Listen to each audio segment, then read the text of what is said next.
In the last video, we created an accessible accordion, and I wanted to make a quick follow-up about some UX improvements that I've made.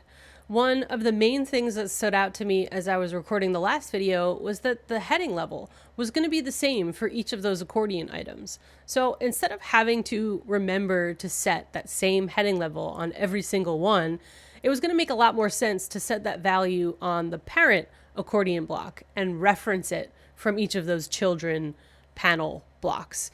It's a pretty straightforward change. If we take a look at the code, in the parent block.json, I added the provides context item, and the value is an array with ACF/fields. The value for that is data. And in the child block.json, I added the uses context item for ACF/fields. In the child block.php, I adjusted the source of my heading variable. If we take a look at the top area where I have my comments, one of the variables available to us is the context variable. And so that's what we're going to be using to get our heading level. If we head over to our ACF field groups, we can see that there's now two of them. The accordion panel is the existing one, except I've removed heading level from it. And then we now have the new one called accordion wrapper that has our heading level in it. And there's going to be the new export file available to you in the GitHub repo. If we head back over to the code, we can see we're now utilizing a different variable for our heading level. It's that context that I mentioned before. A couple things to mention here. I'm using the field name heading_level. There's also the much longer random string of like letters and numbers that ACF gives you that's the actual field key instead of the name. The variable that I'm using isn't going to be available to us until the page is saved.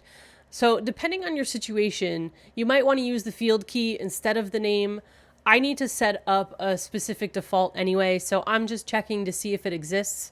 And if it does, then we're using that heading level, and if not, we're using the H3. The second thing to mention is that when you're adding fields to a parent block to use in the child, there are possible performance implications.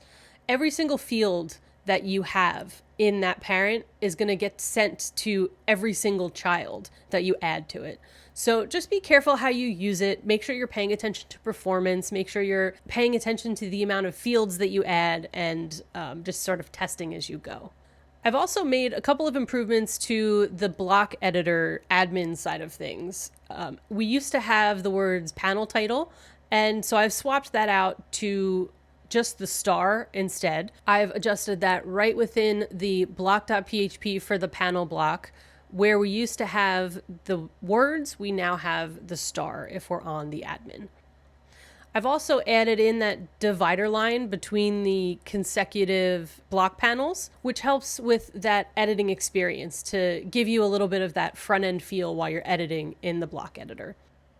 Sometimes with the block editor, when you're doing custom things that don't utilize the classes that it creates, you have to add some admin-only styles. Now, I could adjust this to use those styles that the block editor uses, but the edit here is small and pretty straightforward. Now, because the styles are the same as the front end, I added it directly to the main CSS file. There are ways to include admin-only style sheets, but it didn't seem necessary in this case. And that's it for the UX changes. If you have any other ideas for improvements or ways to make things better, let me know.